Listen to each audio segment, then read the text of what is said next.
你敢相信吗？这种普通涩口的原始字，经过老妈的处理，就变成了脆甜好吃的美味。谁懂啊？带大家一起看看，老妈到底是用的什么办法，把硬涩的柿子变脆甜呢？柿子虽然好吃，但也不要贪吃，最好不要和螃蟹和牛奶一起吃。大家还知道有哪些禁忌吗？反复清洗几遍，放入盛有水的锅中，加满清水，盖上桑叶，把水温加热至35到40度左右，盖上锅盖保温2天，隔天再加热一次，水温不能低也不能太高，取掉叶子，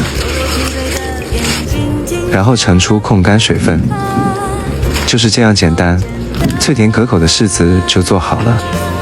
大家还有其他的做法吗？我们就不知道啥。